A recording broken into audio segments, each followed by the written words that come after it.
Welcome to the Snap UK podcast, your one-stop shop for all your news, views and opinions on the NFL from this side of the pond. Tonight, we reside in the lab. And with me, I have John, Paul and Jim. Say hello. Hello. Hello. Hello. But no Gary, because he's too lazy to travel from Northampton. If that's to be believed. It is to be believed. Then I believe it. Yeah, no. Right, never mind. If you want to defend yourself, Gary, do it now. No, carry on. More airtime for us. Week 6 saw the return of the bye weeks, meaning we saw no action from the Falcons, Jets, Niners and Saints. Nobody missed the first two, but yeah, whatever. We were treated to a spectacular return to action as usual, though, from many of the other teams. So we'll begin our weekly review with Cowboys 35 at Patriots 29 in overtime. And boys, I do not mind admitting this one hurt. Really, really hurt. First time we had lost to the Cowboys since 1996 when they won the Super Bowl. Ugh.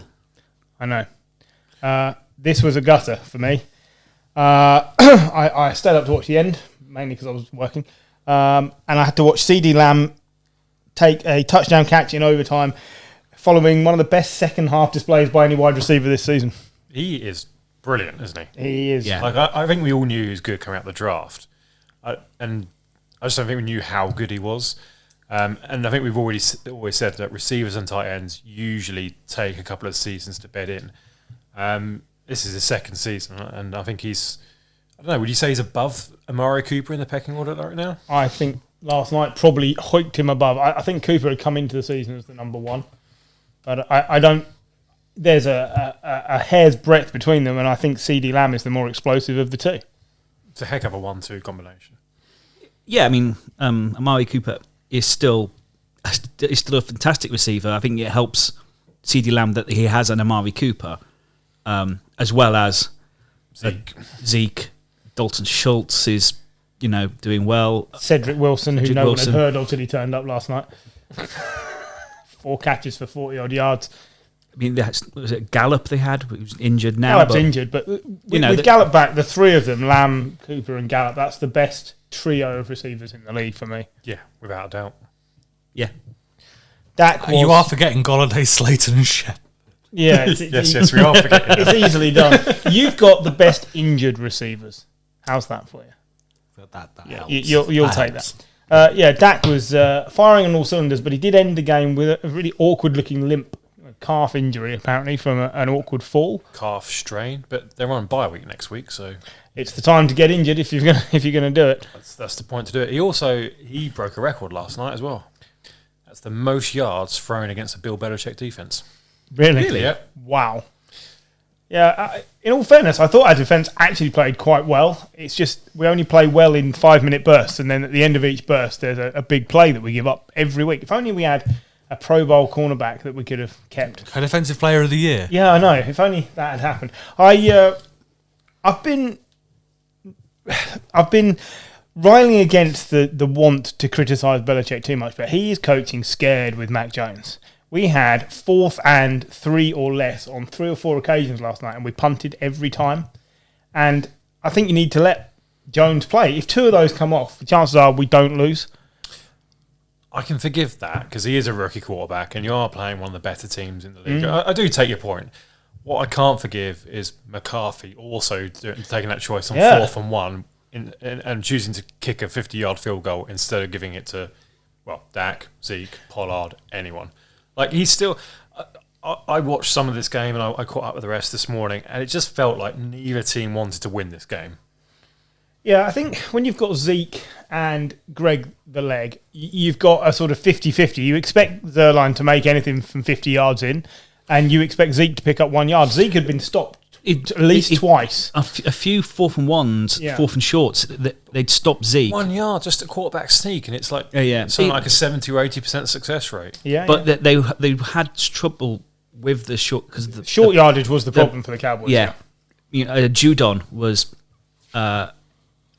stuffing so much stuff for the Pats. It was really stuffing stuff. You brought all your vocabulary with you this evening. That's always good for a podcast. Why we don't do this on a Monday. Yeah.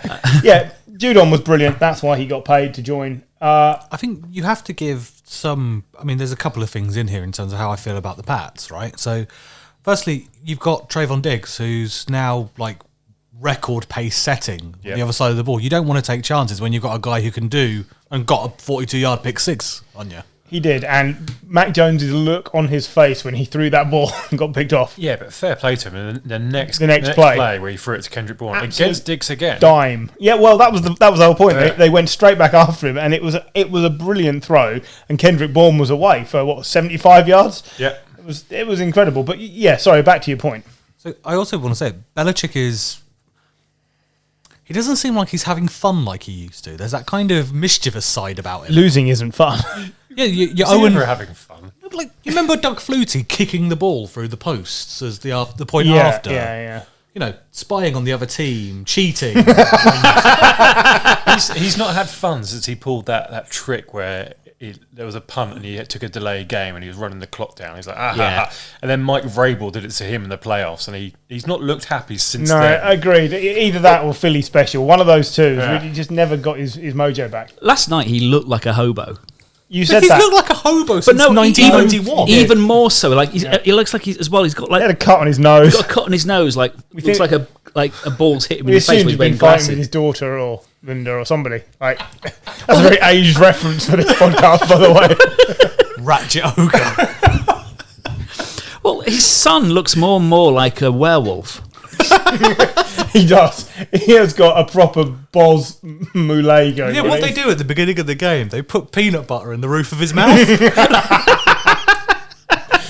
It does look a bit like that. He looks permanently shocked. Yeah. There.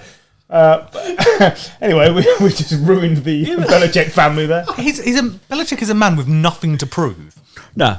Oh no! He's a man who needs to prove he can win without Tom Brady. He could lose the next 10 games and it won't tarnish his reputation, will it? The modern fan has forgotten that he won. I think it was 11 games with Matt Castle because he didn't make the playoffs.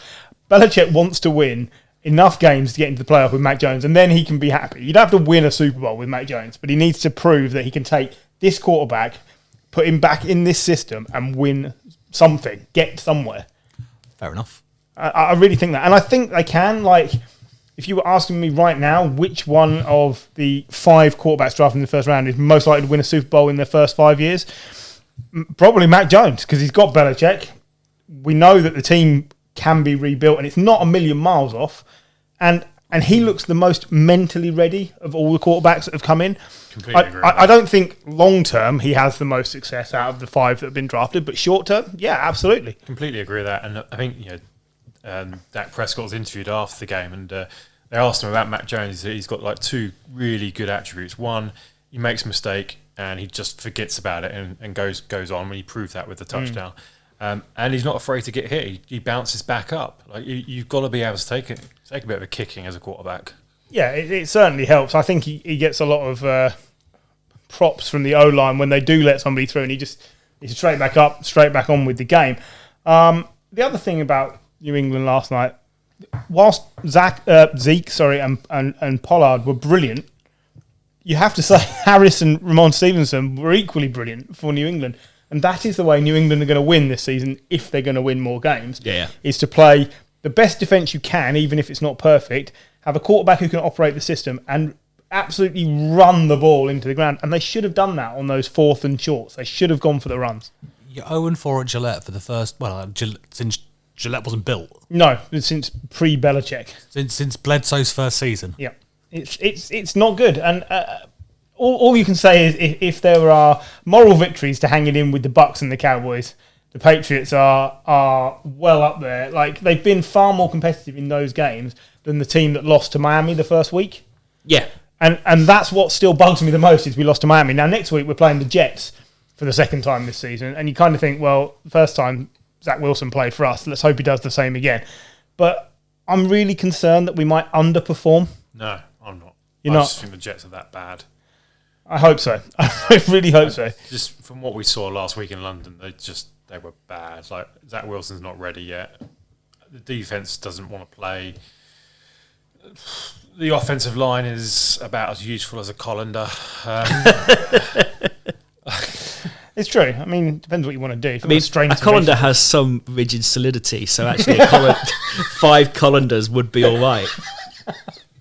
Grouped together. Yeah. Yeah. Right. Elsewhere in the AFC East, the Dolphins came to London to take on the Jags. Woo! We had another game here. I thought this was good. All right. The Dolphins were supposed to be improving. They'd got the quarterback of the future. They'd brought in the weapon that he wanted on offense. They were improving, yet they lost to the worst team in the NFL. The Dolphins should be 0-6. Yeah. They're a fumble away from being 0-6. They should, and back to my heartbreak from week 1. They lost 20-23 on a late, in fact, last-second game-ending field goal from Matthew Wright, who people didn't even realise were playing for the Jags, I believe. They got him on loan from Channel 5. Yeah. I mean, he hit 2 field goals, didn't he? They were the first field goals that Jacksonville scored this season. There were some amazing facts. It was the first 2 field goals they'd scored all season, and halfway through this game was the first time they'd started with a possession in the opponent's half all year. And you're like, the first time they scored on back-to-back plays this season, like, they broke some of their own terrible records this year. Yeah. The thing for them was... This is really painful for you, isn't it? Well, yeah, it is. But I'm not going to go out... you're ringing the bell for Urban Meyer there. If you were going to play Miami, you'd want to play Miami in England without Devontae Parker, without Xavier Howard, without Byron Jones. You know, the Jags will not get an easier game than this. And they still, they were so close to not. Tua, if Tua has a better... I didn't think Tua had a bad game, but if he has a better game, the Dolphins should still win this. The thing with Tua is he reaches his glass ceiling very quickly in a game and then just bangs his head off it and cannot go further, because he was playing really well in the first half. But there is no improvement. It's Tua gets up to speed, and that's as far as he goes. So as the other team adjusts around him, he can't outplay. So when on the depth chart does he become number 2? Well, I think the problem with that is Jacoby Brissett looked like number 2. Jacoby Brissett's also injured. Sorry? Jacoby Brissett is also carrying They even brought him in for a Tua play, didn't they? is also carrying an injury. Yeah. He was wearing a Kevlar jacket, wasn't he? Yeah. And why? He's only playing the Jags. It's London, remember? Yeah, stab-proof vest. but as well, where do they... Tyrod Taylor's physio was on the side. They haven't... He hasn't got a running game. He has, like... Compare them, like, James Robinson just looked like he could run all day. That run first offense, John.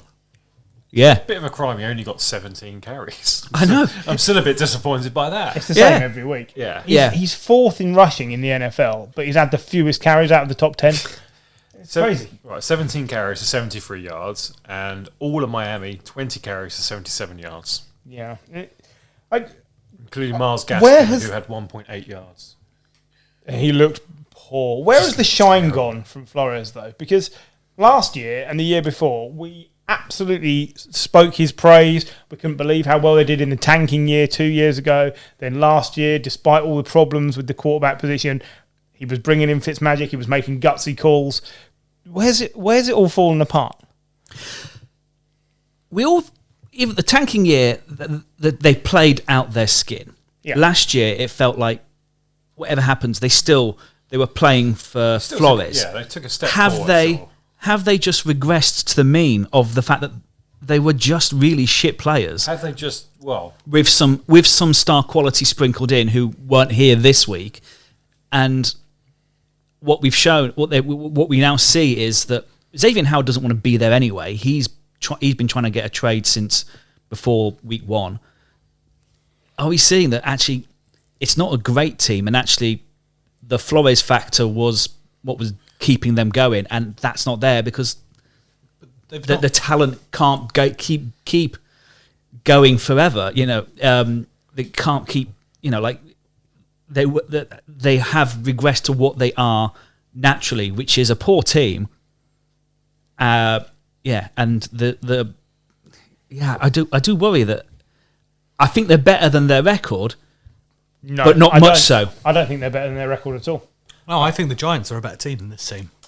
I think it's a close run thing. I don't think they're a better team. I think they've gone backwards. I think the message, whatever the message is from Flores that worked when they were the underdogs, doesn't work when people expect them to win. I think they've.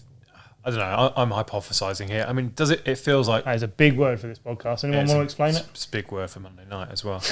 I kind of feel like they've let the wrong players leave, and they brought in the wrong type of players. I think they've tried to bring in talent and almost ignore character. Yeah. And I think they've got some, on paper, they've drafted some decent players. They've also drafted some pretty average players. Like there's a cornerback, I can't pronounce his name, but I know they took him in the first round. Yeah. And he was never a first round talent. Give it a go. Noah Igbenhonehe. Well, it was his first start this week, wasn't it? Yeah. And it showed. Yeah, and I think you're right. I think that they're believing too much in what they should be. Because going into the season, everyone's billed the Dolphins as the second best team in the AFC East. And I think that the mentality is, right, we're going to go out and play. Tua is going to be fit. We've brought in a couple of new pieces. We've got Will Fuller. We've got Waddle, who's going to be like the new Tyreek Hill. And isn't that amazing? And suddenly it's just not something's not clicked. And they're stuck. And the defense isn't performing as well as it was. The offense just isn't clicking whatsoever, no matter whether it's Jacoby Brissett or Tua. And I know they're two pretty bang average options, but still, the running game is non-existent. The offensive line is leaky. I mean, they're on a bye next week, presumably, because they've played the long game. Yes. I think Flores needs to take a step back and go, what's going on? And how do we get that culture back into kind of, that underdog? Yeah. We're going to fight everyone no matter what happens and scrap and be in every match. Because they don't look... Right, they look like they're in this match because they were playing the Jags. But they haven't looked like they've been in any match since week one. No, and as well, like, we can still say, oh, it's the Jags' first win and everything. I mean, me and Griff talked about it last night. I mean, Agnew touched that ball, didn't he? Oh yeah. On the punt that they looked at for about 15 minutes to determine whether or not the receiving player had touched it before it went into the end zone. He definitely touched it. It definitely touched his finger. Fingers don't bend backwards of their own volition. At the same time, that wasn't the point at which to throw a challenge flag. I think Brian No. Flores is Yeah. also second-guessing himself. We're going to find another coach that's doing that in a little while as well. But before we move on from this, we should say Trevor Lawrence is making great strides every week, despite Urban Meyer, not with Urban Meyer, I will say. He's a clearly talented player, and like the one where he roamed out to the left and threw it against his body there's such a player. The throw right at the end to Chenault down 1 second. Although you watch it again, you look at that Miami player, you go, don't touch him. Yeah, don't touch him. Don't touch let him. the ball. Let the time go. But you see a player catch the ball, you hit. Try and it's don't want to be the person that doesn't do it any. It's a harsh call, but he's too good to be there. Lawrence is. He's going to be a great player in year 6 when he's at the Broncos. Well, unless they bring in someone else. But if Urban Meyer does go to USC, Jim's fully on the bandwagon here. Urban Meyer isn't there. There are two big coaching jobs now open for next season: the USC one and now the LSU one. Because Ed Orgeron's announced. Ed Orgeron. Yeah, whatever. Has announced he's leaving. So as a college coach, they're two big programs you could be enticed to. He'll definitely be gone. But this win saved Urban Meyer's job for now, because I think he was getting Philbin on the plane on the way home if he didn't win. This was a reduction of pressure on the Khan family. Yes, pretty on much. The fans. I still feel that franchise having Trevor Lawrence is giving a Ferrari to someone who's just passed their driving test. Oh, of course it is. He definitely looks talented. The connection with Marvin Jones is extremely evident. It seems to work very well. I think that's an experienced receiver who knows what to do to help his quarterback. It's evident. And James Robinson, as we've said, is very, very good. The Jags will win more games now. The question is, will they win more games than the Dolphins? Because Dolphins haven't got that easy a schedule. No. I'm not convinced that at least the Dolphins play the Jets. They've got the Falcons next. So that's So you'd say they should win, but will they win that? They are also playing the Texans and the Jets. Yeah, Jets twice as well. And the Giants. Remember, we're shit. We're just awful. Turgid. That's true. That's true. And as well, let's not also forget the fact: did Urban Meyer get the plane back with the team? He did. Yeah, he did. Because I mean, I could imagine him I did ask one of you slipping to tweet digits him. in a casino in London. I did ask you to tweet him the Stringfellow's phone number, but nobody did. I thought he might say that. There's been a little bit of rumour about the Dolphins being the landing spot for Deshaun Watson. The trade deadline is the 1st of November. Rumor about that. Miami is a place for scumbags to go to. Alleged scumbags. Nothing's been proven yet. No, he's still an alleged scumbag. Still an alleged scumbag. Alleged scumbag. Thank you. I'm saying nothing. But he can get some cracking massages in Miami. Let's go. Right. The Tetons are taking on and losing to the Bills tonight. So the remainder of the AFC faced off against each other at the weekend, with the Colts putting last week's heartbreak aside as they scrubbed the Texans 31-3. It was great to see T.Y. Hilton back. He played very well. He got like 80 yards. Yep. This was Now injured again, though. Yeah, it doesn't help. This is a practice game. Yes. It looked it. It absolutely looked Yeah, it. why don't they just play against cones? I mean, quite frankly.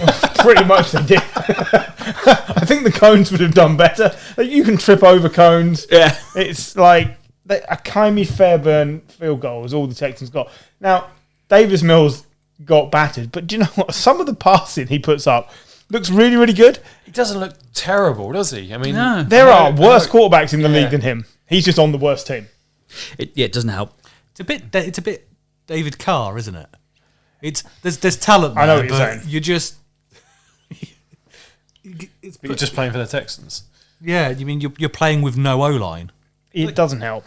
Laramie As well. Tunsil. Sorry, unless every play goes to the left. But Larry Tunsil's injured, so he's not there. No, So he's playing with no O-line. He's just playing with no O-line and a new head coach And Brandon Cooks. Well, who's doing all right. He's doing fine. he's doing fine, but he'll get 1,000 yards. the fact that He does. I mean, a man who is that close to death every game should not be running as much as We've he's seen doing. his soul evacuate his body at least 3 times, including in the Super Bowl. God, yeah. Let's not forget that.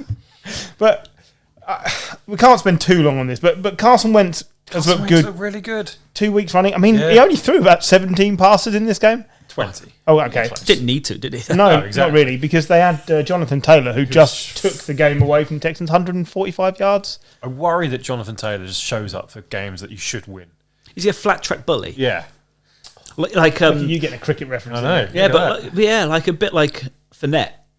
Fournette was great. He'd get 95-yard runs against You and me. the Titans. Against the Texans. It's the the Texans. Like he'd get a 95-yard run and then, a few yards elsewhere. And then, when it came up, when it really matters, Just like Jonathan Taylor's 83-yard long. that's why I was saying. But he did bust that off. That's a fair point. I think that's a fair point. The Texans, will they benefit from Tyrod Taylor coming back, or will it not make enough of a difference? it doesn't make any difference. He's a little bit more mobile, maybe than He's a lot more mobile than Davis Mills. Yeah. but I don't think it matters. I think possibly Mills might be a better thrower. I think he's absolutely a I better would carry passer. on Mills. Well, I think they need to see what they've got. I'm not sure. I think this is the 3rd time Tyrod's going to be out of a job for no fault. 3rd or 4th, I maybe. know it's really harsh on him, and he kind of, grudgingly, he kind of does deserve that chance to be a number 1 quarterback for more than 4 games. But Davis Mills is playing really well. Like you can't. He's a rookie. He played 8 games at Stanford, and suddenly he's thrust into the NFL. And he's 43 passing attempts, 29 completing, 243 yards. All right, it's 2 interceptions, but look who he's passing to in the offensive line. But just like him, if T-Mobile came in, T-Mobile would get bad reception. I think I'll leave. But if Taylor comes in, he's probably going to get injured. Yeah, Again. it's true. the thing, I like Tyrod, but in a game where Trubisky and even Mariota are backups, is Tyrod a starter? No. Probably isn't. No. He's a backup. He is a backup. He's a good backup. He's a great backup. if you can, if you have the thing that you only have to rely on him for 3 games, brilliant. Just don't stab him. And but yeah, I mean, I liked Tyrod, but stick with Mills. You never know. Who is the owner of the Texans? McNair. Yeah. Surely, I remember his first if name. you were him, you'd be getting angry that you're paying a guy $20 million to do literally nothing. I'm sure he's furious. Yeah. But it's the legal system, and it's Goodell, and it's all this. It's the stuff that he has no say over. He's given Watson a contract. If my team were 1-5 and I'm paying a guy $20 million to suck air, I'd be pretty angry. While my team are sucking dick on the field. I knew that was coming. I was starting to write that down. I thought that joke was coming. But yeah, Okay. yeah, I'm sure he's furious. But yeah, there's nothing really. He's in They a will, rock and a they hard will place. deal him if someone comes in with a reasonable offer. He won't Yeah. play for the Texans ever again. No. I kind of agree, but I don't know what that reasonable offer is because the Texans are historically bad at trades both ways. Oh. 2 Mars bars? Free magic beans. Right, let's move on from this shit show. Put in another left tackle. What are we doing? It's time to move from one shitty subject to another. Strap in, it's God. Gruden time. So last week we recorded on the Monday, and I for one said saying something racist doesn't make you a racist. It can make you stupid or unthinking, but that in of itself doesn't make you racist. We said he was ignorant, didn't we? That's the word. Now, Ignorant. if you are then revealed to have sent a chain of, say, emails to someone else, all of which contain ignorant things, I would say... I'm not sure there's a group of people he didn't offend other than white, straight men. Basically, yeah. If you're a rich white man, you're fine. Yeah. Otherwise, rich straight white men. Yeah. Otherwise, I can't be a racist. I hate everybody. except myself. But I'll show you a clip on YouTube of Bernard Manning saying the same thing. I'm not racist. I hate everyone. I'll show you a clip of Tommy Robinson saying the same thing. My favourite fair thing, counter. which is not podcast related, was my brother to the left of me. Hello. Confusing Bernard Manning for Bernard Matthews this weekend. Talking about the CEO of Bernard Manning. Not the turkey those fucking farm. turkeys anymore. But yeah, What colour are turkeys? No, anyway, right. So, look, we have to just plough through this, but he had to go, correct? Yes. yeah.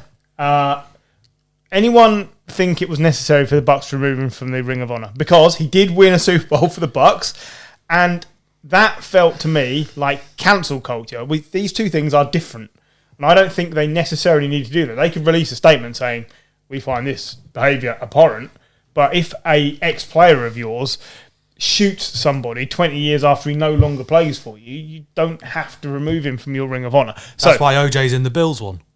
Absolutely.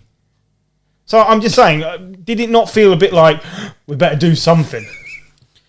Yeah, but I don't know. the thing is, You said it so confidently. I mean, I'm just. I don't care either I mean, way. I was for surprised one- there was anyone in the Bucks Ring of Honor. I mean, other than Tom Brady. John Lynch and Warren Sapp, and that'd be about it. But yeah, I'm not against it because, for one, cancel culture is a phenomenon generally perpetuated by middle-aged white men who have newspaper point. columns in which they decry the fact that they're being cancelled. Right.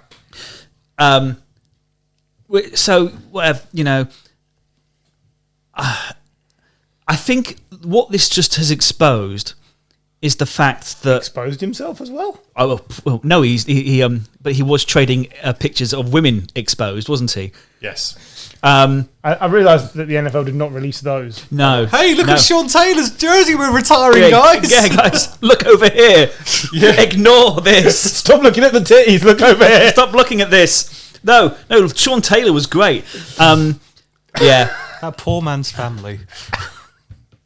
I mean, no. Let's not have any sympathy for Gruden.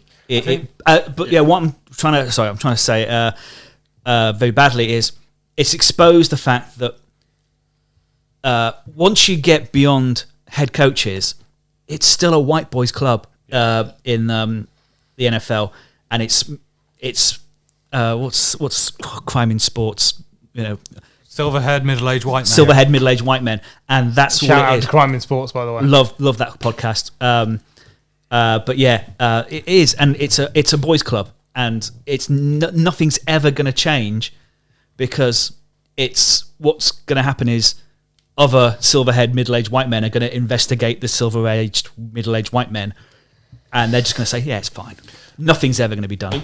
I think you're absolutely spot on, and I completely agree with Gruden having to leave his job. No argument there.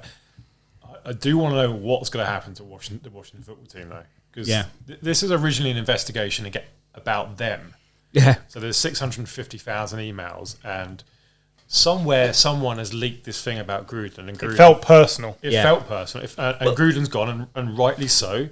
But what's going to happen about everything else? Because there's people that receive those emails and people who probably reply back. You mentioned the cheerleader issue, which is beyond remorse. Like, that's just totally wrong.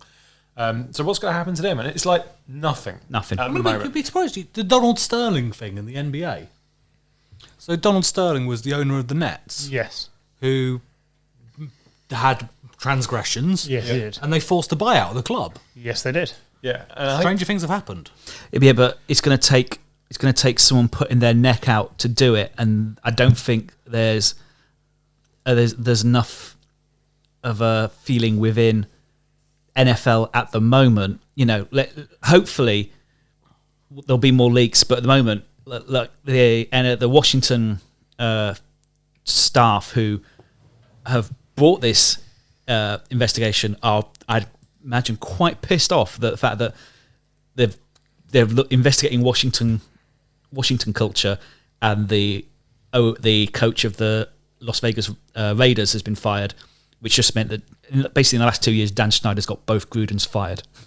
It's a fair point. So, in answer to your question, do I feel sorry for the millionaire John Gruden? No. Is that what I said? I don't think that's what I said. No, I know, and I don't feel sorry for him because what he's done is, I mean, John Wright pointed out to me yesterday, within 3 years he'll be back on TV somewhere. Yeah, and he probably will. I'm not sure he should be. I don't know if he will. It's a bit. It feels like a Ron Atkinson moment to me, where he's just too toxic. Done. I think maybe even end of next season.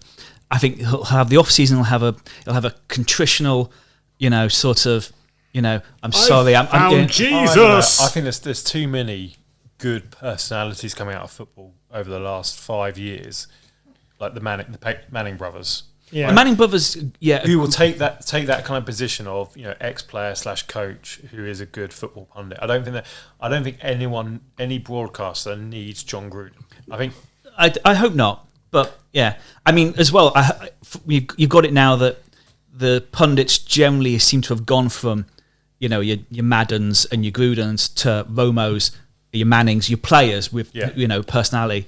Hopefully, but I mean, this sport is not crying out for Gruden. The Bucks thing seems sort of PR opportunistic. But I mean, let's not kid. He's given them the ammo to do that. true. Yeah, that's fair enough. Speaking of ammo, the Raiders' weapons. See what I did there. Fantastic. So Henry Ruggs, Darren Waller, keep naming them. Hunter Renfro. Edwards, Hunter Renfro. Josh Jacobs. This is one of the best Raiders teams we've seen in 20 years. Oh, if yeah. not the best. Darren Waller is just pure penetration, isn't he? He's one of the best tight ends in the league. He's 260 pounds of unfettered penetration. Just raw animal power through the middle. Please stop looking at me when you're saying things like that. No, but I don't know whether to be terrified or turned on.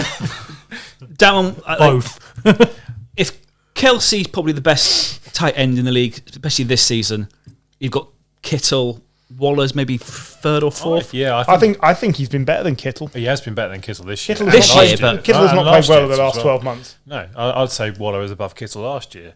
Andrews. Mark Andrews is up there as well. I'd like to see Zach Ertz in Arizona. I said the same thing. Jim shot me down and said there aren't enough targets to go around, but I think Zach Ertz is going to be really, really good. There weren't enough targets in theory for Kelsey, would there? Based on Watkins and Hill and others. I think Zach Ertz is going to be fine, and he will be playing for the Cardinals. And I managed to wither me straight away with that. Your face went, and I lost all confidence. All confidence. Brilliant. Regarding the Broncos, the Broncos. Sorry, they've gone from 3-0 to 3. I did write in here as Broncos. So I did see his they've gone from 3-0 to 3-3. I thought Teddy B played fairly well, but he was basically throwing long, trying to get something going. Just got picked off. They've got two really good running backs. I don't understand why they only had 23 carries between them. Well, chasing the game. 21 carries. But you don't. They can't be chasing the game through all 4 quarters. They fairly were, to be fair. And that's the problem, because teams that go away from what they're good at are going to lose. The Denver Broncos are good at running the ball. What if you're the Jags and you're good at losing? Yeah, I mean, the Giants are good at sucking, and you stick with it. And they go away from what they're good at. They've got injuries across the board when it comes to wide receivers. Like, they've got 2 good receivers now in Cortland Sutherland and Noah Fant. They just signed John Brown, who'll be active from next week. Yeah, so maybe that's something. But, we've always said Bridgewater's a good quarterback. He's not a great quarterback. He's the archetypical game manager. Like, do what you're good at. Run the fucking ball. Yeah. So this then leads me on to the final point for this, which is Fangio over and out. Yes. I think he's done. I think he could be. I think it's over. Is this his 3rd season? Yeah. In charge of them? I think no playoffs, definitely out. I think it's harsh because he's not had they're terrible with quarterbacks, aren't they? Yeah. But I don't think the defense is playing where it should be. And not only that, he used all his timeouts in challenge form within 10 minutes of the second half starting. He was challenging things that were such irreversible plays because they were judgment calls with impossible camera angles. And it was like he was determined to make a point. I think I'm right. And he has that I think I'm right mentality. He doesn't want to change what he does. No, he just wants to be right. Old man shouts at cloud mentality. Yeah. I like him as a coordinator. He's definitely going into my bucket full of people who should stick to their lane. Don't try and be a head coach. Because I think that's where he's at. The toilet bowls, we called it once. Yeah, we did. I think that's where he's at. And any team would be quite grateful for him as a defensive coordinator. Absolutely. The Bears have not been the same since he left. No, that's true. Do you know what's almost as unsavoury as the Gruden email gate? It's the Lions. They got crushed 34-11 by the Bengals in Battle of the Big Cats this week. And after the game, Jared Goff got crushed by Dan Campbell. Not in a sexy way, but in Dan Campbell's a big guy. Dan Campbell is a big guy. Jared Goff is not a big guy. He was a tight end. Yeah. He was asked after the game, what's your assessment of Jared Goff? And he basically said, he hasn't been here long enough for me to tell you. And then proceeded to say that he really felt Jared Goff needed to step up and give more.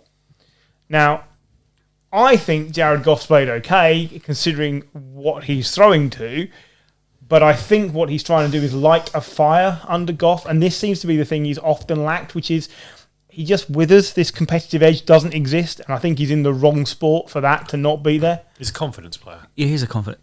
But how long did Dan Campbell wait before he said that in his press conference? The guy asked him a question, and he must have paused for 10 seconds before he said, okay, this is what I want to say. It feels wrong to say for a guy who's not won a game, but for the low expectations I came in with Dan Campbell, he's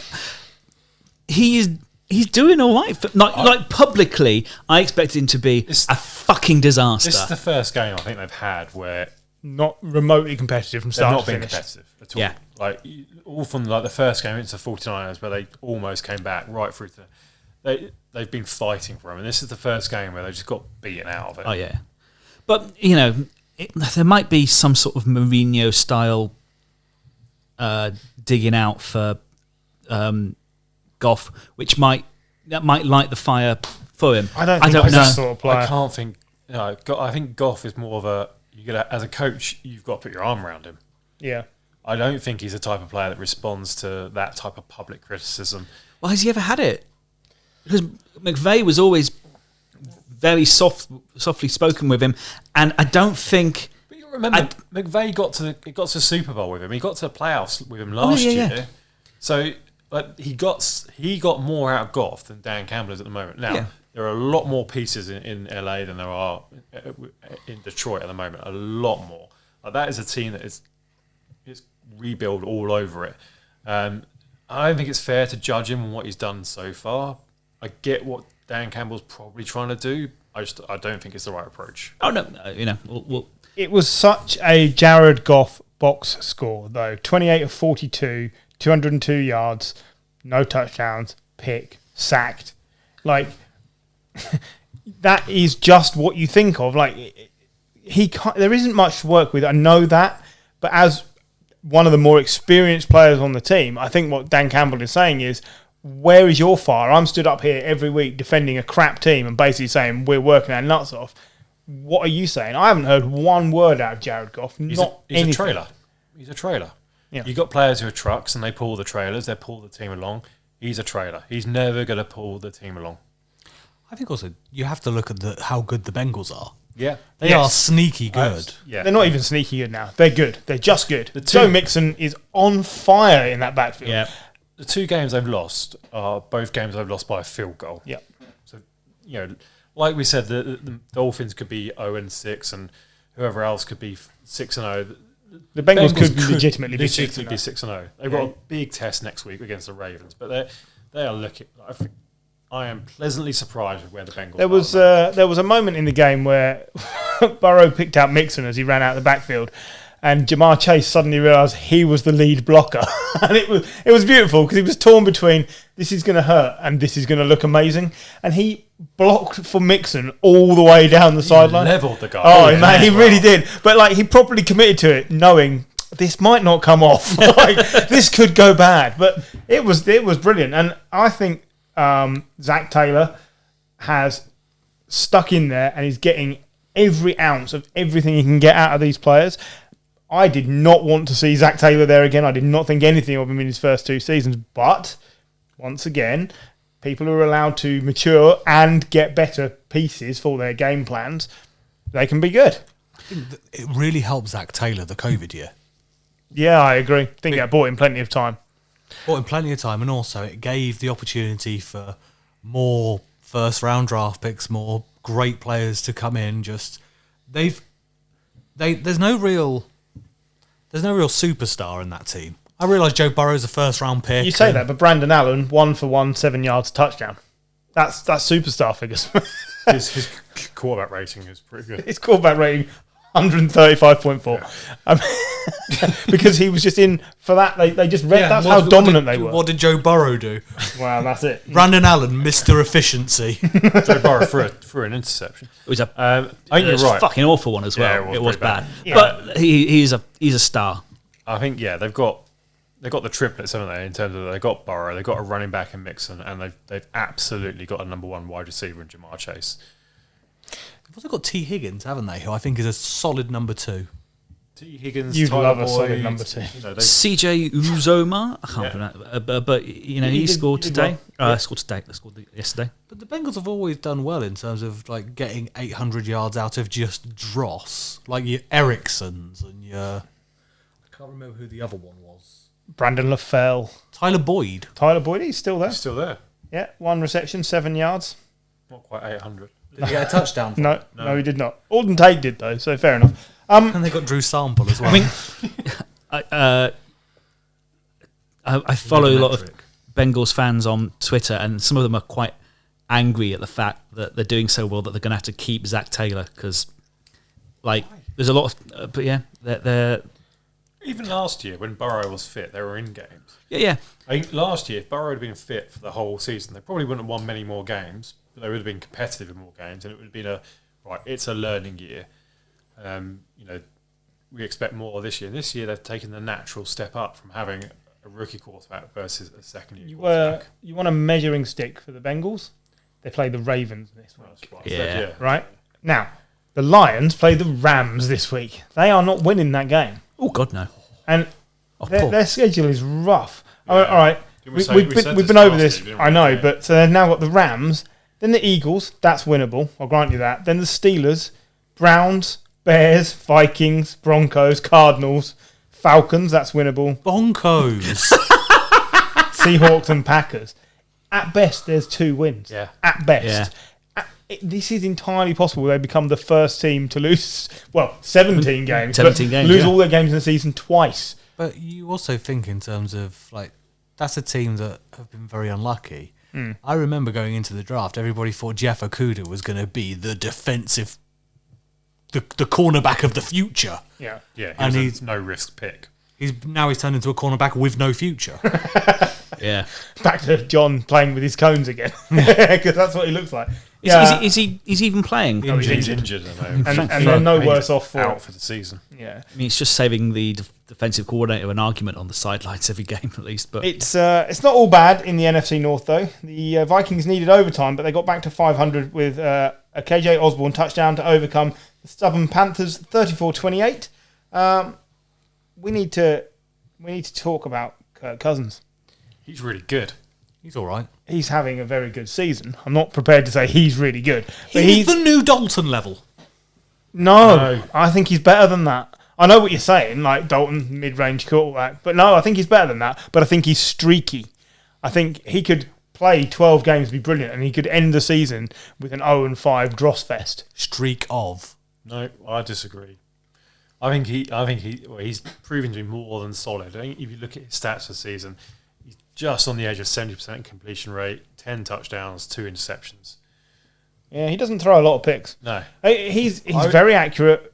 Everything he does is good. If anything, I'd say the game plan for him is a little bit too conservative at the moment. I'd want to see him throw a little bit more. I think, isn't that when he's at his best, when he's not throwing? Yeah, but there were a couple of occasions yesterday where they were 4th and short, and like you've got like Thielen and Jefferson. They are. I mean, we said about good wide receiver pairs at the Cowboys. Cowboys are number 1, and Thielen and Jefferson are very close number 2, I think, or at least up there in the conversation. Like Thielen made an absolutely incredible reception. laying out on the floor. I don't understand the physics of it. No.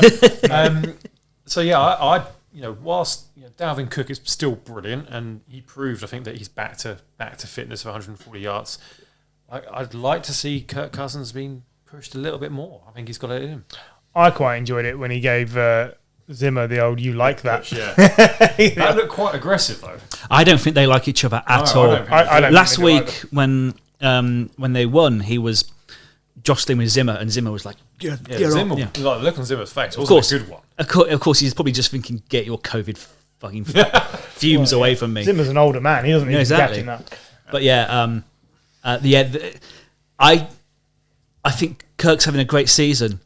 I just look at the Vikings and I just think that's going to topple. Yeah, sometime. I don't trust them. Something about it it Right, reminds there me of the Steelers a couple of years ago when it just all felt a bit. There's something not quite right here, and I don't know how to explain it. And that's how I'm feeling. But Well, they were They were 0-3. Now they're 3-3. They figured out how to win. yeah, They're all like the last couple of games. They're like the anti-Philip Rivers, where they are absolutely clutch. I agree. I just think that they're like a pendulum. So if either side of the arc is failure, at the moment they're on the downswing through success, but then they will hit failure again, and it will go back the other way. Because I don't believe Zimmer is a natural born winner. I think he's a coach in terms of positions, brilliant, but as a leader and a winner, I'm not seeing anything in his time at the Vikings to really make me think this is. When they progressed in the playoffs, it was like some crazy play, wasn't It it? was a surprise that they got Yeah. that far, wasn't it? And The so I'm Minneapolis not miracle. convinced by Zimmer as much as I like him, and I'm never going to be assured with Kirk Cousins as the quarterback, because at some point he will let you down. He will go full Rivers. yeah. It's just how I feel about them. If you listen very carefully, you can still hear his agent laughing from that guaranteed deal he got. I know, you probably can. Imagine though, we never thought he'd outlast RG3, who's now long gone out of the league, and Kirk Cousins. They were drafted the same year together. RG3, number 2 overall.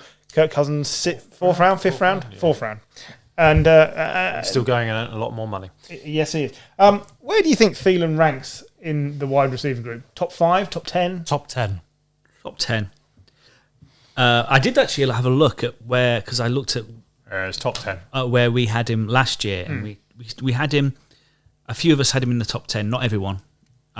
He's one of those. But then not everyone had Keenan Allen in our top 10. So, what do we know? He's one of those receivers that kind of just everyone forgets about, and then when you think about it, you're like, oh yeah, fucking hell, he's good. I think when he's good, he's really good. But I think he's also a victim of the fact that sometimes Kirk Cousins is Kirk Cousins, the bad side, and like last year wasn't great for him. He was still, but Justin Jefferson He scored a lot of touchdowns. was a lot of touchdowns. Yeah, he's like the anti. He was like the anti Julio Julio Jones, last year. But I think this year he's just looking fantastic. Jefferson, yeah. Regarding Darnold, first play of the game, pick. Wasn't a great start. And he is struggling without CMC brackets IR. Yeah, okay. Because that's how he shall now be known. The stats look terrible, but the amount of drops by his receivers. It was bad. It was bad. DJ Moore. 13 targets, 5 receptions. Robbie Anderson, 11 targets, 3 receptions. Yeah, it wasn't good. Stonehands Anderson. Yeah, like literally some of those throws were right on the numbers. Yeah. Or bouncing off of the hands. They were not helping him out. I agree with you. His box score looks terrible, realistically. He did march them down the field to get back to overtime. Yeah, I mean, that last throw to Ian Thomas, not the last throw, Ian Thomas? Ian Thomas, don't worry about it, because John also looked at me and went, didn't he used to play for Aston Villa? Yeah, probably. Yeah, well, that was amazing. My favourite stat of the weekend was just the GMs of the NFL ruining the fun. So they traded the tight end Dan Arnold. So you've lost Darnold to Arnold. Yeah. You've also lost Hurts to Hurts. Yeah, it's not right, is it? They shouldn't be allowed to do these things. There's no shame in this loss for Carolina. And I think what we've said about is them missing CMC is exactly what the Vikings had by DC coming back. Yeah, absolutely. Even though Chuba Hubbard still played fairly well, got another touchdown. Chuba Hubbard's fine, but it's not his fault. He's not Christian McCaffrey. No. Well, very few people are. Okay. Also in the NFC North, the Packers owned the Bears 24-14. And once again, we got to see A-Rod really does care. He really does care. His press conference afterwards was amazing.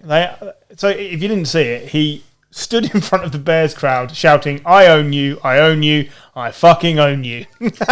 All my freaking life, I own you, I still fucking own you. After that, they were flipping him off. So afterwards, he said he blacked out a bit, but then he looked up and saw a woman giving him the double bird. And you're like, fair enough. And he just grinned. The interview was amazing. His career record at Soldier Field is 10-3. Oh, yeah. That's pretty good. Against the Bears in general, it's 22-5. You were on about the... he does own them. You on about they asked him to name the other quarterbacks he'd played. Yeah, so since Aaron Rodgers took over in 2008 for Green Bay, the Bears have started 16 quarterbacks. Right? Yeah. Can you name them? Cutler. Well, obviously. Trubisky. Yeah. Mike Glennon. Foles. Uh-huh. Chase Daniel. Dalton. Yep. Was Barkley there for a bit? Yes. Justin Fields. Rex Grossman. Justin Fields. Yes. Rex Grossman. Brian Hoyer. Yes. He's been everywhere. Yeah. He has. I don't think Fitzpatrick's been there, has he? No. Jimmy Clausen. The terrible Jimmy Clausen. Yeah, well done. I was on his Wikipedia page a few days ago. He is one of the biggest busts of all time, considering where he came. Notre Dame, wasn't he? Yeah, he went to the Panthers, didn't he? He did, and got kicked out so they could have Cam Newton. Don't blame him. Understandable. Cade McNown or... Cade McNown was way back, so that was before. Josh McCown? Josh McCown twice, 2011 and 2013. He's played for everyone. Yeah. He has. That's 10. There's 2 names on this list I'd never heard of. I was like, did they play golf? Like, I'm not sure. Tiger Woods. No, I'd say out of the ones that you haven't got, I think there's only 3 you didn't get. You've definitely heard of Kyle Orton, 2008. Yeah. And then the other 2 you were never going to get. Todd Collins and Caleb Hanney. Who? It were exactly 2010, 2011. I believe Rodgers named 4, and then went, I've got a meeting to get to. But well done, I mean, everyone. there's 4 in the last 2 seasons. Exactly. Yeah. I think they might have been the 4 he named. No, he didn't mention Trubisky. But, I want to know, Packers in this brilliant NFC, legitimate Super Bowl contenders, yes or no? Yes. Yes. Yeah, but Oh, that's not very convincing. it's a pretty crappy division, isn't it?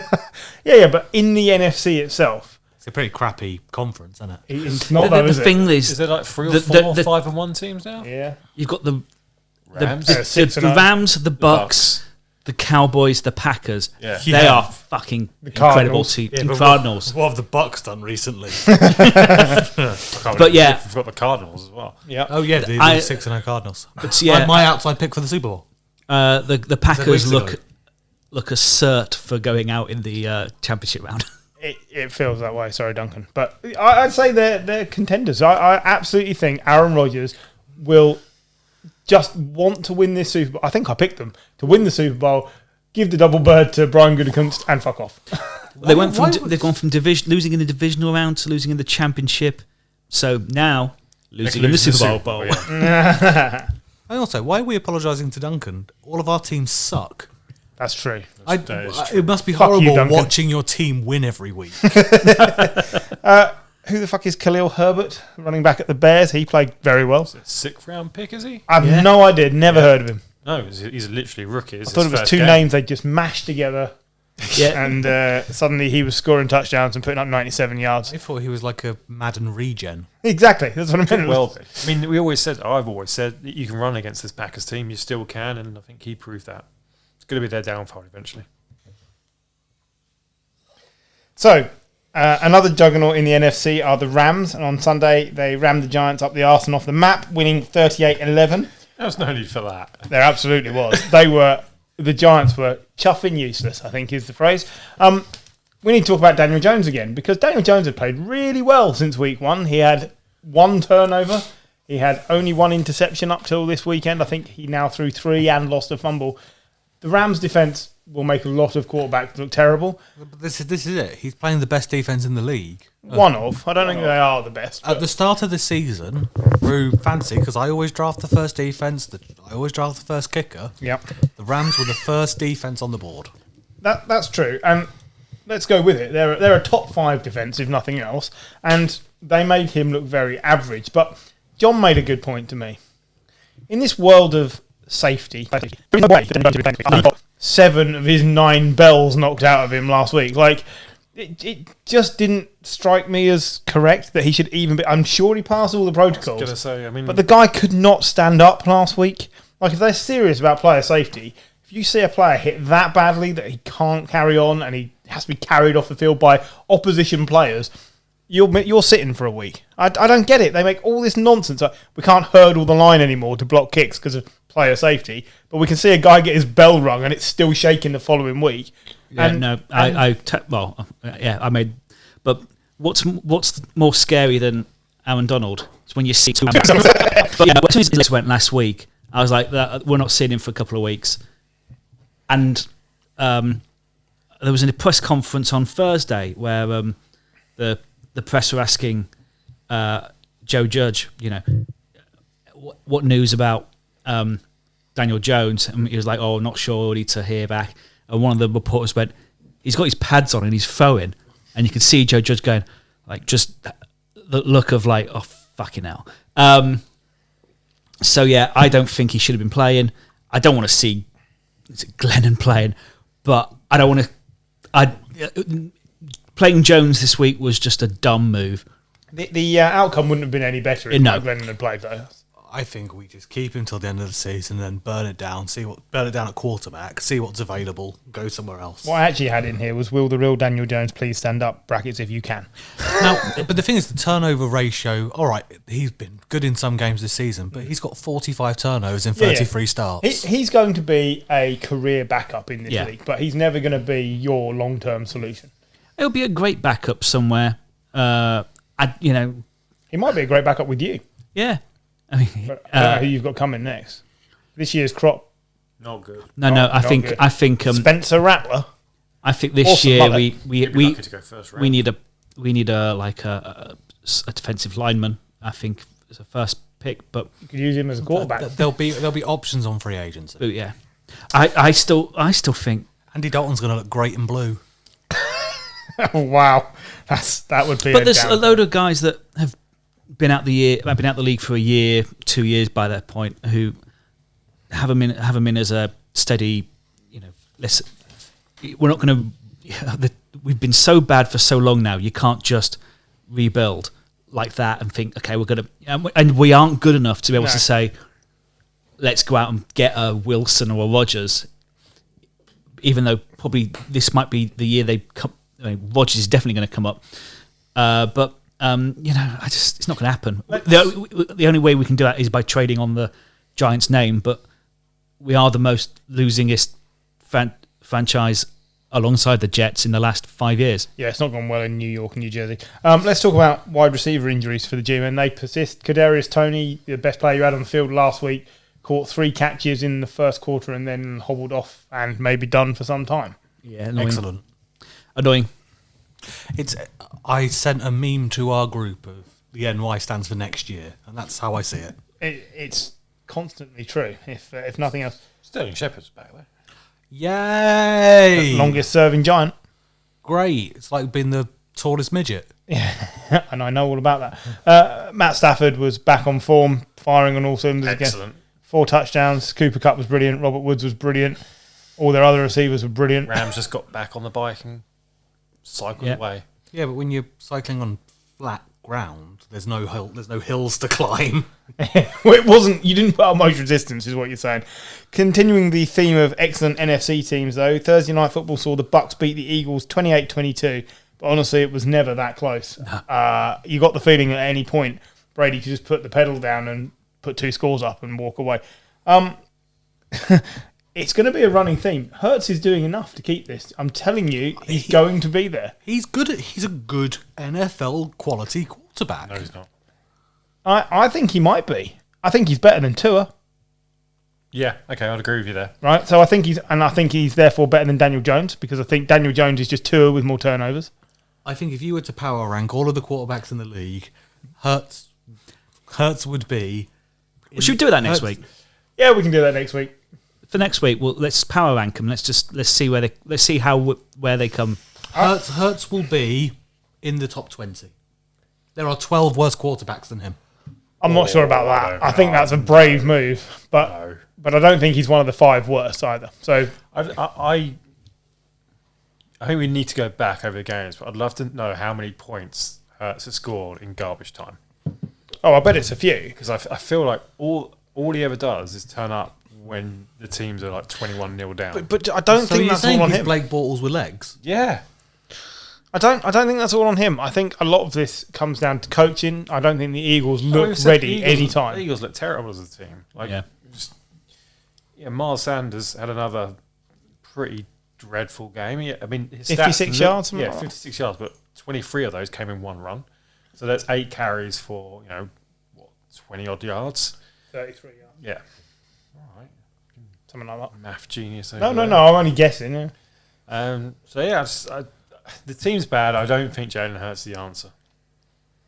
Well, I don't think there's many people who could come in and do a job better than him who are available. not in this team. I really available, don't. yeah. Put that caveat. Or willing to go there. Well, that as well. Anyone else remember OJ Howard? Turns out he's not really put up much this year, but OJ Howard all of a sudden out of nowhere, he's a very good tight end. He's struggled with the injury problems, and when he came into the league, he was a first round selection. He was, yeah. And I've been really upset that his career hasn't taken off. I thought he was fantastic in college. Like, he was dominant in college. And this is his best showing for like 3 years or something. It wasn't mammoth, but he stepped up at a point because Gronk's not there. He had a good connection with Winston for a little bit, but yeah. So did the other team, though. That was the problem, wasn't it? Yeah. Leonard Fournette, I think he's now back to his best. This is his third game in a row with 100-plus yards, be it through the air or through the ground. He's looking like the Leonard Fournette that was good at the Jags. Yeah. Third overall pick. Yeah. It's true. Did anyone see Leonard Fournette's interview after the game? No. No, you shouldn't have done, because Leonard Fournette was being interviewed, but in the background, Vita Vea got stuck in his shirt and couldn't get it off over his head. Yeah, I did see that. The interview was 5 minutes long. Someone had to come and help Vita Vea out of his shirt. I mean, he's a colossal man. He is a big old boie, that one. That's 260 pounds of raw It's on a 350 pounds, yeah. Oh God, pounds. that's 350 pounds of raw on a unadulterated penetration. the guy was stuck in his own shirt, and it just shows it doesn't matter how big you are, you're never too big to be stuck in your own clothes. It's a game for all shapes and sizes. It truly is. I must say, I'm getting very frustrated as a fantasy owner of Mike Evans. Well, yeah, I've got here Antonio Brown, quiet and productive. What I mean by that is you're getting no disturbances out of Antonio Brown these days, and he's popping up every other week with somewhere between 60 and 100 yards and a touchdown. So I'm going to go back to also linking this to Leonard Fournette. It's the culture that they've got there. You know, you've got The Patriots culture. to an extent, you've got last year. People know if they play the same level that they were last year, they've got a good chance of winning the Super Bowl again. It's week 6. Brown's got 4 touchdowns already this season. It's like, you know, Brady has to, he's a great leader. All he has to say is stop being an ass, play the game, do your job. Yeah. The team is Tom Brady. The team's not, and that Steelers team was Antonio Brown at one point, wasn't it? It was, yeah, Antonio Brown and Le'Veon Bell, and they just got too big. Right. I don't know how they're so far down, but we have to get on to the only undefeated team in the NFL, the Arizona Cardinals. You wrote it. All right, I was doing it on the fly. It's been a long day. The Cardinals stomped the Browns 37-14 and continued to pave their way into the postseason. They crushed Baker Mayfield. He landed on his damaged shoulder again, may have re-damaged the labrum. He said the shoulder slipped out of the socket again. And then he appeared post-game in a sling. And the Browns play on Thursday night. So Case Keenum fans... He says he's going to play on. Ready. I know, he says gonna I would he's not gonna be play. surprised to see him play on. neither would I. But I think it's a mistake. I think it's going to suck, but... Well, they're also going to have no Nick Chubb. Still.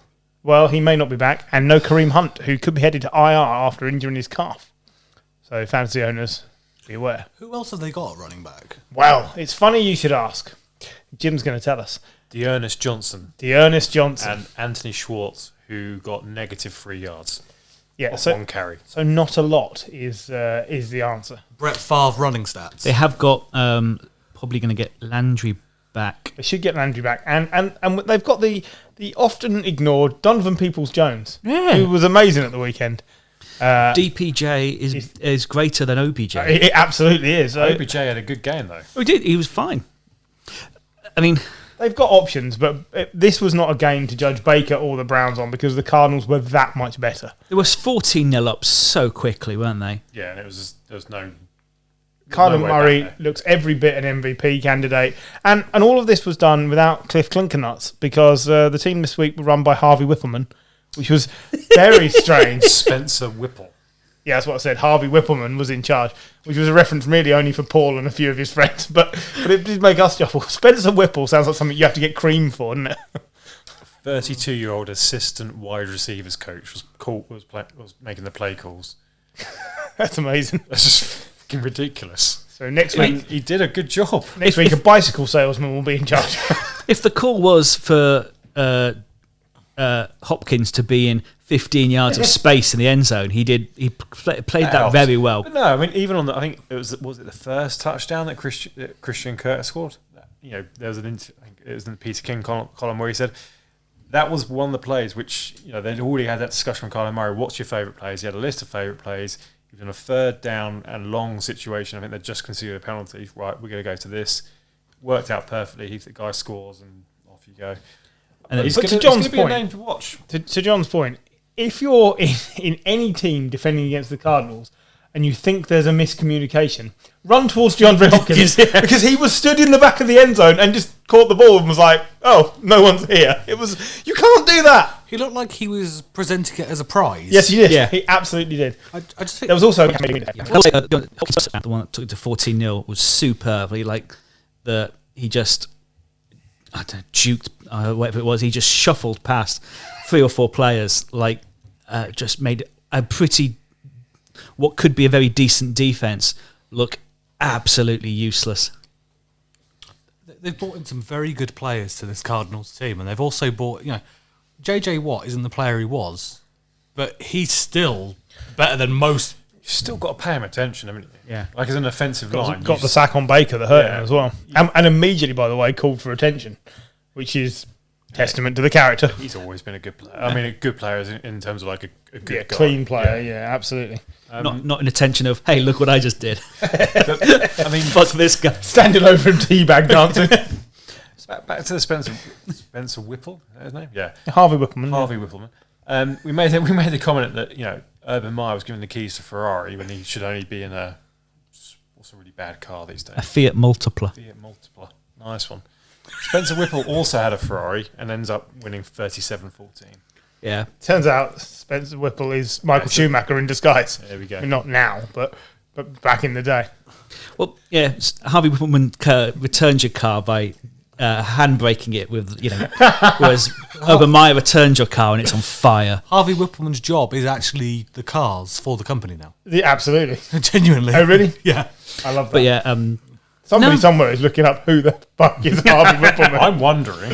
You should look him up. He also You'll be had surprised. The coolest manager name in wrestling. He was Downtown Bruno. I think the Cardinals are. I think my prediction of them not finishing last in that division is looking pretty decent. Safe. They look great. The Ravens put on another show as they demolished the Chargers 34-6. Wow. The Ravens, they are for real, but was this just a really bad day for the Bolts? That's what I need to know. Yes, 100%. This was just nothing worked. Sometimes the Ravens can do this to you. Not like it isn't like They haven't played this well also. back when they were in the Super Bowl and they could do it. Half the season. Every so often, it seems the defensive coordinator just comes up with something and he just fucks everyone up, and that's what they did. So, you'd love to see it more often. The defense isn't what we sort of have been used to from the Ravens, but every so often they can just confuse. They made Herbert look like the worst he's looked. He had 42 dropbacks and he was put under pressure 33 times. Yeah. Some of those weren't dropbacks. That was just him running the other way. It was notable that all the Ravens running backs scored, considering they have replaced their entire backfield. Lamar Jackson didn't score. No, but Le'Veon Bell, Devonta Freeman, and Latavius Murray. Who were all fantastic running backs. Yeah. Back in the day. Two of them are past their prime. One of them never had a prime. Latavius Murray was always a backup. Latavius Murray has always been good for a score. Yes, absolutely. I'm just saying he was never about. I see Andy Staley in the week going on about the difference between sacks and pressures, and effectively sacks are good for you when you're coming up for your contract, but pressures are the stat that matter. And of course, it's just come and bit him in the arse because 33 pressures. Yeah. That's an astounding amount of interceptions come from pressures. It's true.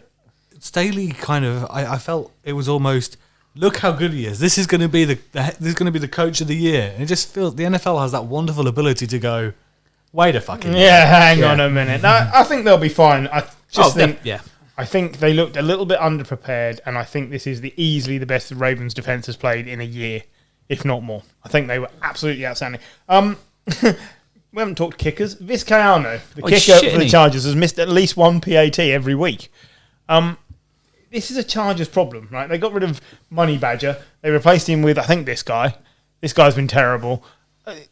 This concerns me because I want to see Herbert playing on a good team that can go the distance, surpass what they managed with Phillip Rivers.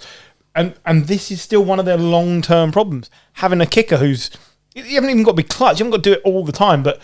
You can't miss PATs every week. That's not You can't do that. That's not okay. You can miss 2 a season. Better teams than the Chargers have missed out when it comes down to, playoff games and stuff because of kickers. And Vikings. yeah, the Bears. Oh yeah. Cody Parkey. Double doink. The double doink. I did that once. But yeah, I don't know if there's a hot seat for kickers, but yeah, There's a continual hot seat for kickers. Every kicker who hasn't been with a team for more than a year, I think, is on the hot seat. but yeah, Vizcaino. I mean, when he misses as well, they're really bad misses.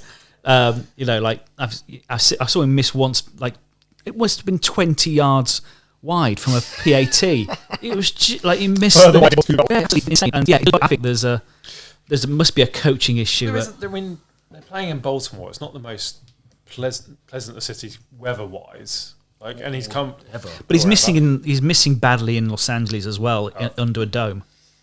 I think the other thing I want to say with the Ravens, they've got some good prospects in their defense, but they've also brought in some really good, strong old heads. You've got Calais Campbell wreaking havoc with his incredible tremendous length. But you've also got Justin Houston, who I think was a very underappreciated signing for that team. I agree. Did they pick up Patrick Queen? They did. How's he? Because he was bad last year. He was they drafted rookie, him. Yeah, linebacker. I can never remember because I know he hadn't It good was year. him and Kenneth Murray, Yeah. 2 middle linebackers. And Chargers got Kenneth Murray. I don't know. Patrick Clint Queen started off the year good last year, and he kind of tailed off. But now I think he's not. Who did they used to have there? C.J. Mosley. C.J. Mosley, yeah. The Kansas City Chiefs got back to winning ways as they overcame football team and their own sloppy play to run out 31-13 winners. My biggest takeaway here is Williams every bit as good at running back as Clyde Edwards-Helaire. Yep. I didn't notice any discernible I think problem. the score flatters them as well. I But felt the football team were much better than they have been for the last few weeks. In the end, Kansas City found the accelerator. it was 2 teams that couldn't get out of their own way. Tyler Heineke has 5 great passes followed by 3 terrible passes. And Mahomes the same. He's now thrown 8 interceptions in 6 games. He threw 6 all of last season. Tied at the top, I think. He is right up there with Trevor Lawrence, I believe. And so then he's Zach Wilson ahead of them. That's it. So I don't know. I thought I've not really got the Clyde Edwards-Helaire thing. It hasn't worked for me. And yet Williams, every time we've seen him come in for the Chiefs, plays really well. And I don't know why he doesn't get a more extended run in the team. Edwards-Helaire, I think, is more explosive and Prone to fumble. But he has this year especially had fumble issues, and Is that what Deshaun Watson had? no. Allegedly, he had Instagram DMing issues. not fumbling issues. Whatever. Well, let's not get into that. But Williams looks a dependable, if not spectacular, running back, and there's a space. The Chiefs needed that. Yeah, they absolutely did. Let's not overplay this. They're 3-3. It's not like they've been brilliant, but this was at least for parts of the second half. The old Chiefs turned up. Kelsey took a bit of a knock in this game, though. Was he all right by the end? I think he was all right. Seemed to land awkwardly on his arm. I saw his stat line there. It reminded me he did take a knock to the hand or the wrist. Yes, the wrist, yeah. But there seems to be nothing about him on the very quick search they did. I think we're just going to keep going back to this in that the Chiefs are not deep enough in terms of they've got some great players, but then when you scratch the surface, there's not a lot else there. And the defense is Tyrann Mathieu, and that's about it. I mean, it's the defense has. But we were having this conversation last year. The defense gets better as it goes, as long as they can keep the Did players. they not drop Sorensen this week to the bench? I believe they benched him as a starter and basically have placed some of the issues at his feet. I think so. Well, there were a couple of plays last week or the week before where you saw Matthew kind of turn around and go, where, like literally arms wide spread. I'm fairly where the sure hell it was are you? Sorensen they pinned it on, and basically they felt he'd been slow to react to in-game situations this season. So maybe, but I didn't think they were 31-13 good. But they were worthy winners in the end. We need to talk about Riverboat Ron. He's another one who, this is his second year in charge of the team, and I am only seeing regression. Tell me I'm wrong, because I like Riverboat Ron, but tell me I'm wrong. This was a bad team when he came in. Yeah. Now it's a slightly better than worse team. It's a bad team. It's a bad organisation, as we discussed earlier. But more than that, it's a bad quarterback room. It is, but I feel in the time he's been there, for a man with as much power as I think he has in this organisation, I don't see any progress at all. You've got to remember, this is a team... Defence has gone backwards. Yeah, defence has gone backwards, but they've lost to a team that won the Super Bowl and has been in the Super Bowl the last 2 years. I know there's been changes, but that's still a very good Kansas team, and there's no shame in losing to them. No. That season's still salvageable for Washington. They've lost Thomas, haven't they, at tight end, which is when huge for them. When you've got effectively a rookie quarterback. And let's not kid, not a very good quarterback. It helps to have a great tight end. You bring something good. Sorry, just give me a second here. Tua has only started 12 games. Yes, he's injured last year. Yeah, but let's just bear in mind that that's effectively still a rookie. That was all I wanted to say. I meant to bring it up earlier as the one thing in his defence. Sorry, John. Scary Terry's playing injured, which, I mean, even injured, he's enough to... But he is still playing injured. Mm-hmm. There's not a lot else when it comes to... Antonio Gibson's been playing injured. He had shin problems. Do you remember J.D. McKissick, though? He played very well this week. He played well, yeah. But like you look down the list of people who made receptions or had targets in the game, it's just a lot of nobodies. Yeah. Adam Humphries, who the Patriots were stupid. Why did he turn down the Patriots to a year later get minus 4 yards? Yeah, it literally is Madden-generated names like John Bates, Dax Milne. Oh, yeah. DeAndre Carter, Jarrett Patterson. These are all names who were in the game yesterday. It's not great, is it? No. The problem is the GM. The problem is the organisation. Yeah. It's not Ron. You could put anyone in there. You could put... If you put most other coaches, I think you get a lot worse. I think they're remaining respectable with actually quite a trash roster. I wanted to be sold on Ron. Last year. Yeah, I wanted to be sold on Ron. They won it with a losing record, but I wanted to be sold on Ron, and you guys have done that for me for another week or two. So thank you for that. And finally, the Seahawks with Geno under centre hung tight with the Steelers before fumbling away the ball in overtime to set up a Boswell field goal for a 23-20 win for the Steelers. Did we actually learn anything about either of these teams here? Nope.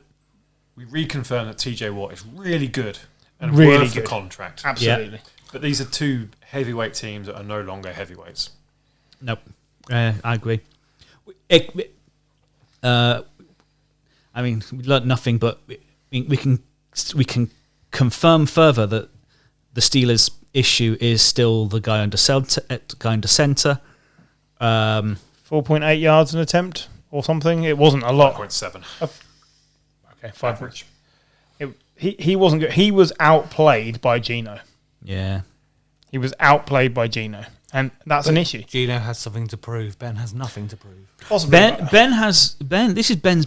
Could be Ben's last season. I know This is Ben's last season. But we said that 2 years ago. I see this a bit like Belichick. If he's crap this year and he does nothing, the team doesn't get to the playoffs. Who cares? He's still got 2 rings. Maybe. That's all people care about. No, but Eli had 2 rings. All people bring up is the fact that he was shit at the end. And at MetLife for the last 3 weeks, all we've done is get this guy out on a podium at half time to celebrate how good he was. We celebrated his ring, but we added him. You slipped that in there, didn't you? We added him to the Ring of Honor. We celebrate his ring. Yeah, Eli and ring, but I think it means this is one of those things where it means nothing. They need somebody who has something to prove there. So Geno played well, apart from the fact that he took 5 sacks for quite a lot of negative yards. And this was always a problem with Geno. Prone to a fumble, prone to walking into sacks. Like, they were actually doing a fairly good job of protecting him. And he just walks into sacks. It's another backup quarterback. He's Daniel Jones. Yeah, he's Daniel Jones. He's Davis Mills. Do you know what? I think he's better than Daniel Jones. I really do. No, I don't agree with that. No. Perfect passer rating, Geno Smith. He has one of the 12 league ever perfect passer ratings. Just saying. He just does. Yeah, but Doesn't Nick Foles own the... Nick Foles has 2. Yeah. And Nick Foles owned the record for most touchdowns in a game. And so, I mean, records most are just... consecutive passes without an interception. And a Super Bowl MVP. Yeah. Oh, yeah, that I as mean, well. Nick Foles' CV's fucking brilliant, really, isn't it? But would you want him? No. No. No. well, I'm a Giants fan at the minute, possibly, yes. No, I wouldn't want him. I don't think you'd be any better off with Nick Foles. At least Daniel Jones can move. Nick Foles can't move. You get crushed. Right, I don't think we learned anything from that game. That's why it was last. Titans versus Bills tonight. Pick a winner. Bills. Bills, excellent. Oh, hang on, Gary. Gary says Titans. So No, don't give him that open, because if the Titans win, he'll never... Pretty sure Gary said it was a draw. Oh, okay. Gary said it's a tie, 42-42. Gary picked the Oilers for some reason. He just thought he was going to get a rub down. Do we have a Cleveland frown, Paul? I didn't ask you to come up with one, so I just thought I'd throw it at you. On the spot. No, to be fair, the Cleveland frown is the fucking New York Giants. You've had enough. For fuck's sake. Is it time for a new team? No. Not doing that. It's just... Sometimes you just think, like, don't worry, next week will be better. No. If you were going to pick a new team, which team would you pick? Can you do those, like, generators online that pick a team for you? I created a generator. You did, didn't you? Yeah. Surely if you're picking a new team, you'd just pick the Cardinals because you've got Kyler Murray for the next 15 years. I always go against picking a team that's, like, bandwagon-esque. You've picked the Panthers. On your random generator. How do you feel about that? Not good. Sticking with the Giants? Yeah. I mean, Let's move on swiftly from that awkward situation. We need to take a look at our rookie coach rankings because we dropped this after week 2 just because we didn't need to do it every week, but I'd like to dip back into it. Would anyone disagree with Brandon Staley at number 1? No. Nope. No one's going to disagree with that. Does anyone mind if I slip the new Raiders coach in at number 2?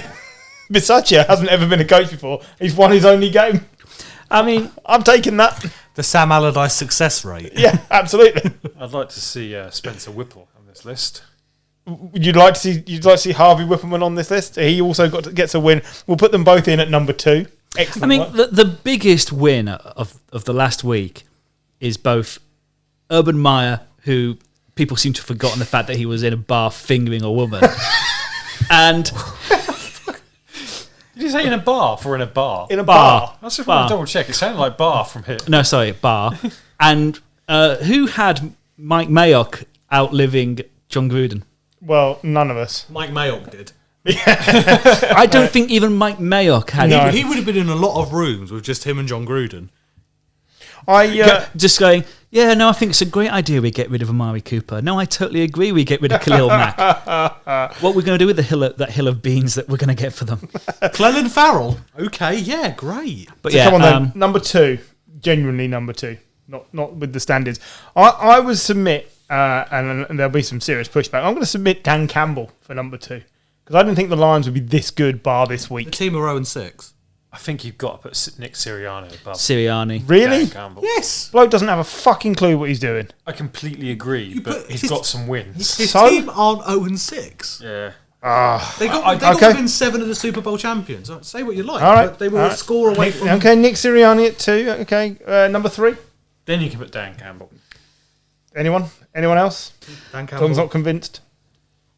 John's not convinced, but I think he's been outvoted here anyway, so it Let's doesn't go with matter. Campbell. Let's go with Campbell Campbell. because he handles himself well in public. And then I'm going to go with Meyer because at least he's getting some trim lately. I'm not having Urban Meyer at number 1. No, he's awful. Put Arthur Smith above. Arthur Smith. Arthur Smith, we sure? Then Cully or Salah? Can we have them joint last? All 3 of them. Well, Yeah, it's see, difficult to separate It feels like Cully, Salah, and Meyer are not doing anything. No. I'd put, just in terms of what they've got, I'd put Meyer above Cully and Salah. Because at least the Jags look capable of winning a game. Yeah, but they should look even better with all the early round talent. I kind they've of got. think Cully should be above Meyer. So do based I. On what based on what he's got around him, I agree. But I would say that makes Cully 5. But the Yeah, Colts are a bad team, and they lost 28 points to The them. Jags have got the number 1 pick who never loses a football game until he got to the NFL playing under centre. And the Texans have got Davis Mills. I didn't think that we'd have Salah at this point in the season as the worst of the coaches, but I The don't team, want to. the team looked clueless. we saw them in London, and that team looked like we could have got onto that squad, or we could have played against them and took a pick, or anything we liked. They were bad. I feel for Salah because I love watching the San Francisco defense for the last couple of years. They've been really, He's going to be in that bucket of people. but I know he wanted a job. He wanted a head coaching Not job, his job. but I feel like picking the Jets. It felt like after Gase, it was only up because. Let's it feels not very kid. sideways at the moment, doesn't it? But it feels very much a continuum of, and I feel for him because as well he's not being supported. He's been given a rookie quarterback who's not ready, and it's just not working. It's not working. Right. Finally, then we need to eliminate one team from each division. One team from each division that will definitely not make the playoffs. We're going to start with the NFC West. Seahawks. Who wants to disagree with me? I can't disagree with you. No. Any time without Russell Wilson, they're falling behind. NFC North, Lions. Yes, Yeah. categorically. The NFC East is the fucking Giants. All right. Do you want to pay up now? No. Not football left to be played, but based on where we are right now, it would be the New York Giants. It's the New York Giants. And the NFC South is it's the Atlanta Falcons. It has to be. Yep. So NFC, pretty straightforward. Okay. AFC, I'm going to say the Texans rather than the Jags. Yeah, The Texans are worst. Texans are worse. Yeah. AFC East, To either or, Jets or Dolphins. Jets or Dolphins. I think you can get rid of both of them. Pick one. Jets. Jets. But yeah, we can pick them both. Well, you pick one. We're all going with the Jets. Right. Okay. And then the next two are potentially tricky. AFC North. Who do we go with in the end? Steelers. You wouldn't be shocked to see them come back just because they're that type of team and Mike Tomlin is that good a It's a coach. horrifically tight division. There's a couple of things in there. The Steelers have a history of winning. The Browns have a history of just being so stupid. We So do the We Bengals. put a lot of emphasis on the history, though, and I'm going to judge it on the now. And for years, the defense has kept the Steelers in it, and the defense isn't as good as it. They've got great individuals. It can't make up for the but poor it can't. offense. It can't make up. It was better this week against a poor offense, but I think getting Devin Bush and TJ Watt back, I think next week they could be that much better. But yeah, we're still saying that the Steelers are the team that are not making it out of the AFC North, and then the AFC West we went with the Broncos. The Broncos all day. All day? All day, because day. the Chargers are a great team. The Chiefs are a great team, although they're the bottom of the division currently. And the Raiders, I'm very interested to see what they do with kind of post-Gruden. It could. Do you feel like they've been freed? Yeah, Been freed. it But could like- be a bit of inspiration for them. Okay. I think that's a reasonable set of teams to eliminate. After another 4 weeks, we shall eliminate some more, I think. Gets a bit trickier then. It definitely gets a bit trickier then. Not, Okay. not always. Thank, not in all divisions. Thank you very much for listening. This has been the Snap UK podcast. We'll be back next week. Bye-bye.